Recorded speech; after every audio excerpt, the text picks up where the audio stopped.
నమస్తే folks, welcome to my channel. Folks, ఎవరైతే నిన్నుగా అభిమానించి అర్థం చేసుకుంటారో వారిని జన్మలో వదులుకోకండి. ఎందుకంటే ఈ ప్రపంచంలో అతి కొద్ది మందే మనస్ఫూర్తిగా ఎదుటి వారిని అభిమానిస్తారు. అసలు నేను ఈ మాట చెప్పడానికి గల కారణం, రాజకీయాల్లో ఫైర్ బ్రాండ్గా పేరు తెచ్చుకున్న రేవంత్ రెడ్డి తెలంగాణ రాజకీయాల్లో పరిచయం అవసరం లేని పేరు. ఇతను తనదైన దూకుడుతో ప్రత్యేక గుర్తింపును తెచ్చుకున్నాడు. ఇక ఇదిలా ఉంటే తెలంగాణ ఏర్పాటు తర్వాత కాంగ్రెస్ పార్టీ తొలిసారి అధికారంలోకి వస్తుంది. అలాగే రేవంత్ రెడ్డి తెలంగాణ కాంగ్రెస్ పార్టీ తొలి సీఎంగా రికార్డులకెక్కడం ఖాయమని అనిపిస్తుంది. ఇక ఇదే సమయంలో రేవంత్ రెడ్డి మరో రికార్డు కూడా సృష్టించబోతున్నాడు. గతంలో టీడీపీలో సుదీర్ఘకాలంగా పనిచేసిన రేవంత్ రెడ్డి ఇప్పుడు కాంగ్రెస్ పార్టీ నుంచి ముఖ్యమంత్రి కాబోతుండడంతో ఆ అరుదైన రికార్డు కూడా ఇతని సొంతం కాబోతుంది. ఇక గతంలో టీడీపీ ఆవిర్భావం తర్వాత పలువురు నేతలు పార్టీ నుంచి ముఖ్యమంత్రి పీఠాన్ని అలంకరించారు. అలాగే టీడీపీ నుంచి బయటకెళ్లిన తర్వాత కూడా ఇతర పార్టీల నుండి సీఎంలయ్యారు. ఇలా ఇప్పటి వరకు నలుగురు టీడీపీ నేపథ్యం కలిగిన వారు సీఎంలయ్యారు. ఇక ఈ జాబితాలోనే టీడీపీ వ్యవస్థాపక అధ్యక్షుడు దివంగత ఎన్టీఆర్తో పాటు నాదెండ్ల భాస్కర్ రావు, నారా చంద్రబాబు నాయుడు, కేసీఆర్ ఉన్నారు. ఇక ఇప్పుడు రేవంత్ రెడ్డి సీఎం అయితే టీడీపీ ఫ్యాక్టరీ నుంచి వచ్చి సీఎం అవుతున్న 5వ నేత కానున్నాడు. అసలు రేవంత్ రెడ్డి టీఆర్ఎస్ పార్టీని వదిలేసి కాంగ్రెస్ పార్టీలో చేరడానికి గల కారణాలేంటి?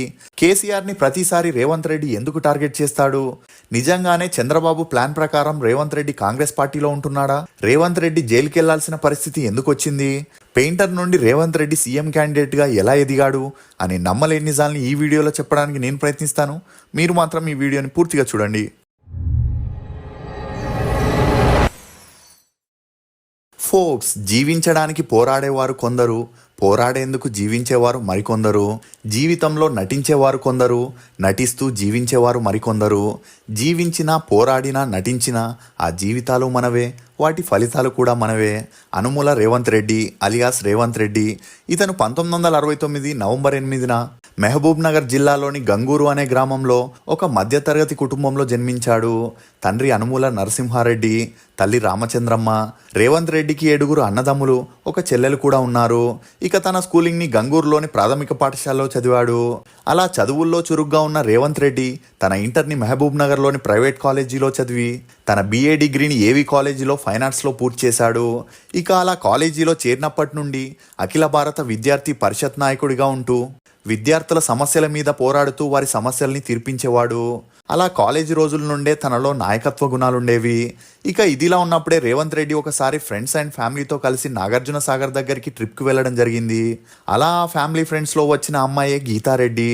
ఇక ఆ ట్రిప్లో రేవంత్ రెడ్డి గీతా గారిని చూడడం, రేవంత్ రెడ్డికి ఆమె ఫస్ట్ లుక్లోనే నచ్చడంతో వీరిద్దరికి అప్పుడే మంచి పరిచయం పెరిగింది.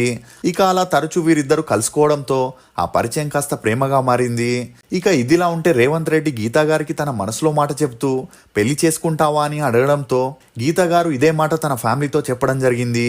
అందుకు గీతా గారి ఫ్యామిలీ, ముందు నువ్వు డిగ్రీ పూర్తి చేసిన తర్వాత పెళ్లి గురించి ఆలోచిద్దామని చెప్పడంతో గీతా గారిని డిగ్రీ కోసం ఢిల్లీలోని లేడీ శ్రీరామ్ కాలేజీలో చేర్పించడం జరిగింది. ఎందుకంటే అక్కడ గీతా గారి పెద్దనాన్న అయిన జైపాల్ రెడ్డి గారు MP పదవిలో ఉండడంతో అతని సంరక్షణలో ఈమె సేఫ్ గా ఉంటుందనుకున్నారు. ఇక ఇదిలా ఉంటే రేవంత్ రెడ్డి ఆర్థిక పరిస్థితులు అంతంత మాత్రమే ఉన్నా నెలకొకసారి ఢిల్లీకి వెళ్లి గీతా గారిని కలుస్తుండేవాడు. ఇక అలా గీతా గారి డిగ్రీ పూర్తవగానే ఇంట్లో పెళ్లి గురించి మాట్లాడగా అందుకు ఇంట్లో వారు ఈ పెళ్లికి అభ్యంతరం వ్యక్తం చేశారు. ఎందుకంటే రేవంత్ రెడ్డికి దూకుడు మనస్తత్వం ఉండడంతో పాటు ఎప్పుడూ గొడవలతో ఆర్థికంగా కూడా అంతంత మాత్రమే ఉండడంతో వారు ఈ పెళ్లికి ఒప్పుకోలేదు. ఇక తన దగ్గర డబ్బులు లేకపోవడంతోనే ఈ పెళ్లికి ఒప్పుకోవట్లేదనే విషయం తెలుసుకున్న రేవంత్ రెడ్డి తనేంటో ప్రూవ్ చేసుకోవాలనుకున్నాడు. అందుకుగాను ముందుగా పెయింటర్గా తన కెరియర్ని మొదలెట్టాడు. అలా నిదానంగా ప్రింటింగ్ ప్రెస్ ని కూడా పెట్టుకునే స్థాయికి ఎదగడం జరిగింది. ఇక అందులోనూ అంతలా డబ్బులు రాకపోయేసరికి తన అన్నతో కలిసి రియల్ ఎస్టేట్ చేయాలని ప్లాన్ చేశాడు. ఇక అలా రియల్ ఎస్టేట్ చేస్తూ అడ్వర్టైజ్మెంట్ ఏజెన్సీని కూడా స్టార్ట్ చేసి అందులో ఫ్లాట్స్ కి, అపార్ట్మెంట్స్ కి, వెంచర్స్ కి సంబంధించిన యాడ్స్ కూడా చేస్తుండేవాడు. ఇక అలా పలు వ్యాపారాలు చేస్తూ రియల్ ఎస్టేట్ లో కూడా మంచిగా లాభాలు రావడంతో రేవంత్ రెడ్డి కొద్ది రోజుల్లోనే ఆర్థికంగా పుంజుకున్నాడు. ఇక మరోవైపు గీతారెడ్డి గారు కూడా పట్టువదలని విక్రమార్కుడిలా రేవంత్ రెడ్డినే పెళ్లి చేసుకుంటా అని చెప్పడంతో ఇంట్లో వారికి వేరే ఆప్షన్ లేక వీరిద్దరికి 1992లో పెళ్లి చేయడం జరిగింది. ఇక అలా వీరి అన్యోన్య సంసారానికి గుర్తుగా నైమిషా రెడ్డి అనే కూతురు కూడా జన్మించింది. అలా 2001 వరకు రేవంత్ రెడ్డి కుటుంబాన్ని చూసుకుంటూ తన బిజినెస్ ని డెవలప్ చేస్తూ వీలున్నప్పుడెల్లా సేవా కార్యక్రమాలను చేస్తుండేవాడు. ఇక ఆ మధ్యలోనే తనకి రాజకీయాల మీద కూడా మక్కువ వచ్చిన అందుకు సపోర్ట్ లేకపోవడంతో అంతలా దృష్టి పెట్టలేకపోయాడు. ఇక ఇదిలా ఉన్నప్పుడే 2001లో కేసీఆర్ టీడీపీ నుండి బయటకు వచ్చేసి తనే సొంతంగా టీఆర్ఎస్ పార్టీని 2001లో స్టార్ట్ చేయడం జరిగింది. ఇక ఇదిలా ఉంటే రేవంత్ రెడ్డికి టీడీపీ మీద అభిమానం ఉన్నా ఆ పార్టీలోకి వెళ్ళడానికి తనకి అవకాశం లేనందువలన కొత్తగా స్టార్ట్ అయిన టీఆర్ఎస్లోకి జాయిన్ అవ్వాలని డిసైడ్ అయ్యాడు. ఇక అలా 2003లో టీఆర్ఎస్ పార్టీలోకి రేవంత్ రెడ్డి జాయిన్ అయ్యి కేసీఆర్కి నమ్మిన బంటుగా పనిచేశాడు. అలా 2004లో వచ్చిన ఎలక్షన్స్లో రేవంత్ రెడ్డి కల్వకుర్తి నియోజకవర్గం నుండి టికెట్ ఇస్తారని పార్టీ నుండి ఆశించాడు. ఇక అలా మొదట్లో కేసీఆర్ టికెట్ ఇస్తా అని ప్రామిస్ చేసినా ఆ తర్వాత కొన్ని అనివార్య కారణాల వల్ల టీఆర్ఎస్ పార్టీని కాంగ్రెస్లో అలయన్స్ చేయడంతో కల్వకుర్తి నియోజకవర్గ టికెట్ని కాంగ్రెస్ పార్టీ అభ్యర్థికి ఇవ్వడం జరిగింది. దీంతో అప్పటి వరకు తనకి కల్వకుర్తి టికెట్ ఇస్తాన కేసీఆర్ టికెట్ ఇవ్వకపోయినా రేవంత్ రెడ్డి ఏమీ మాట్లాడకుండా మౌనంగా ఉండిపోయాడు. ఇక ఎప్పటికైనా తనకి అవకాశం వస్తుందనే ఆశతోనే అదే పార్టీలో ఉన్నాడు. అలా 2 ఏళ్ల తర్వాత 2006లో జెడ్పీటీసీ ఎలక్షన్స్ వచ్చాయి. ఇక ఆ ఎన్నికల్లో మహబూబ్ నగర్ జిల్లా నుండి తనకి టీఆర్ఎస్ పార్టీ నుండి ప్రియారిటీ దొరుకుతుందని రేవంత్ రెడ్డి అనుకున్నాడు. కానీ ఆ అవకాశం కూడా టీఆర్ఎస్ పార్టీ ఇవ్వకపోయేసరికి రేవంత్ రెడ్డి తీవ్రంగా నిరాశ చెందాడు. దీంతో టీఆర్ఎస్ పార్టీ నుండి బయటకు వచ్చేసి మిడ్జిల్ మండలం తరపున జెడ్పీటీసీగా ఇండిపెండెంట్ క్యాండిడేట్గా పోటీ చేసి విజయం సాధించాడు. అలా ఆ తర్వాత 2007లో జరిగిన మహబూబ్ నగర్ స్థానిక ఎన్నికల్లో కూడా రేవంత్ రెడ్డి ఇండిపెండెంట్గా పోటీ చేసి ఎమ్మెల్సీగా ఎంపికయ్యాడు.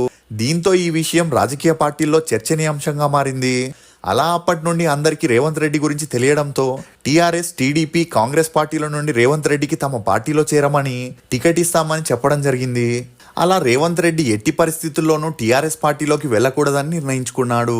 ఇక తన కుటుంబ సభ్యులు, స్నేహితులందరూ కాంగ్రెస్లో చేరమని, కాంగ్రెస్లో మంచి ఫ్యూచర్ ఉంటుందని చెప్పినా కూడా తనకి టీడీపీ మీదున్న అభిమానంతో చంద్రబాబు నాయకత్వంలో టీడీపీలోకి చేరాడు. అలా ఆ పార్టీలో చేరిన తర్వాత తనదైన శైలిలో రెచ్చిపోయిన రేవంత్ రెడ్డి వైఎస్ రాజశేఖర్ రెడ్డి గారు అధికారంలో ఉన్నప్పుడు జరిగిన అవినీతి గురించి ఆధారాలను సంపాదించి మీడియా ముందు చూపిస్తూ అసెంబ్లీలో ప్రశ్నిస్తూ ఫైర్ బ్రాండ్ గా పేరు తెచ్చుకున్నాడు. దీంతో రేవంత్ రెడ్డికి జనాల్లో కూడా మంచి ఆదరణ దొరకడంతో అపోజిషన్ పార్టీ వాళ్ళ మీద విరుచుకపడి నిజాల్ని నిర్భయంగా చెప్పడం మొదలెట్టాడు. ఇక అలా 2009 ఎలక్షన్స్ లో చంద్రబాబు రేవంత్ రెడ్డికి కొడంగల్ నియోజకవర్గం నుండి టికెట్ ఇవ్వడం జరిగింది. ఇక అలా ఎన్నికల్లో కాంగ్రెస్ అభ్యర్థి అయిన రావులపల్లి గురునాథ్ రెడ్డి పైన రేవంత్ రెడ్డి 7,000 ఓట్ల మెజారిటీతో విజయం సాధించాడు. కానీ ఆ ఎన్నికల్లో టీడీపీ అధికారంలోకి రాలేకపోయింది. ఇక ఇదిలా ఉంటే రేవంత్ రెడ్డి మాత్రం చంద్రబాబుకి నమ్మిన బంటులా ఉంటూ తను చెప్పిన మాట తూచా తప్పకుండా పాటించేవాడు. అలా అసెంబ్లీలో వైఎస్ రాజశేఖర్ రెడ్డి గారికి ధీటుగా సమాధానాలు ఇస్తూ టీడీపీ పార్టీకి మంచి సపోర్ట్గా ఉండేవాడు. ఇక ఇదిలా ఉంటే 2009లో వైఎస్ రాజశేఖర్ రెడ్డి గారి మరణంతో ఆంధ్రప్రదేశ్ రాజకీయాలు పూర్తిగా మారిపోయాయి. ఇక అదే అదనంగా భావించిన కేసీఆర్ తెలంగాణ ఉద్యమాన్ని లేవదీశాడు. దీంతో టీడీపీ పరిస్థితి అయోమయంలో పడిందనే చెప్పొచ్చు.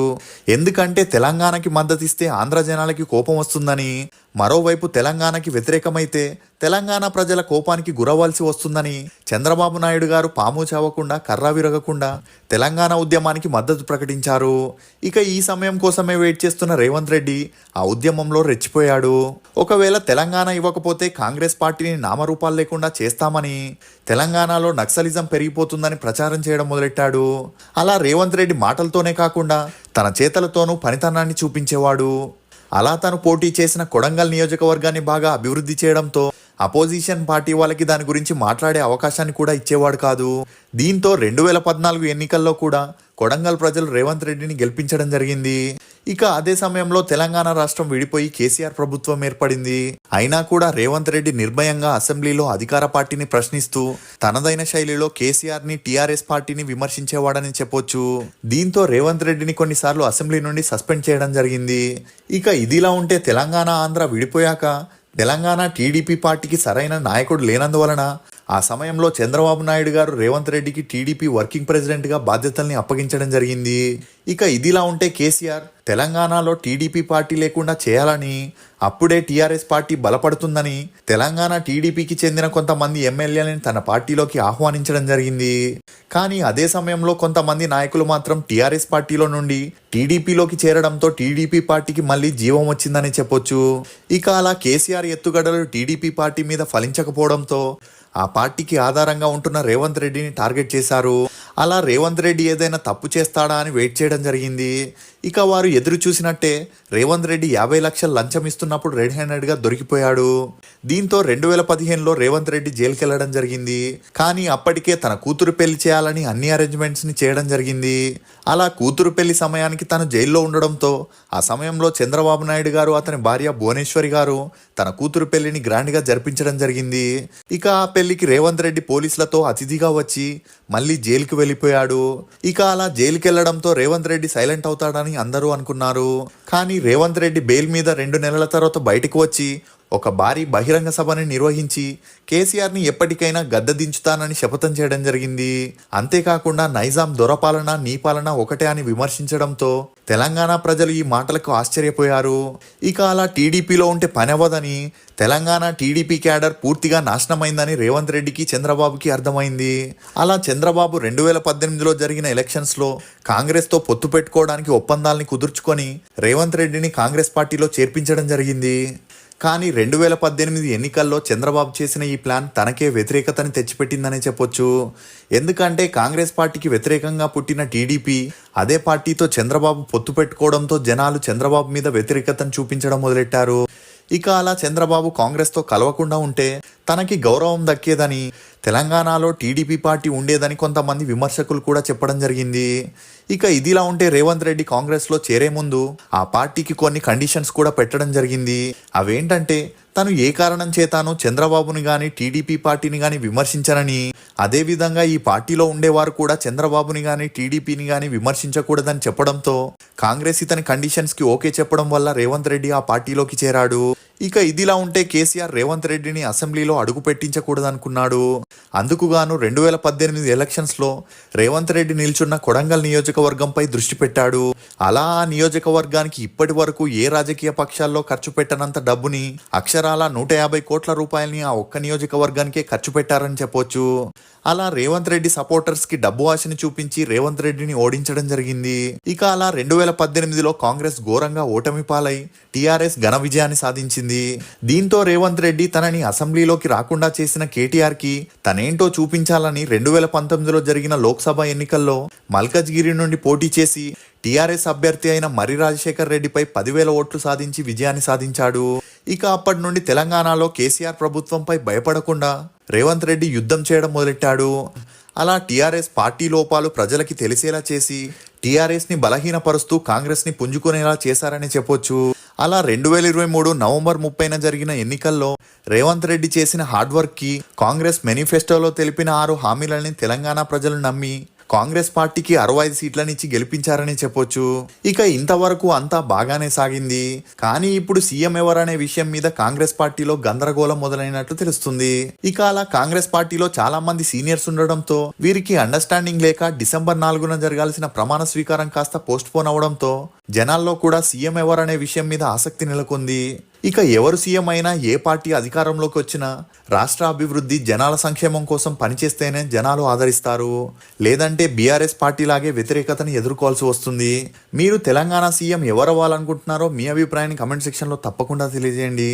ఫోక్స్, దూరంగా నాటిన మొక్కలు కూడా పెరిగిన తర్వాత దగ్గరవుతాయి. కానీ మనుషులు ఎదిగే కొద్దీ మనసులు దూరం అవుతున్నాయి. ఇది ఫోక్స్ రేవంత్ రెడ్డి గురించి కొన్ని నమ్మలేని నిజాలు. ఈ వీడియో మీద మీ అభిప్రాయాన్ని కమెంట్ సెక్షన్లో తప్పకుండా తెలియజేయండి. For more interesting videos please subscribe to CR voice. Thank you.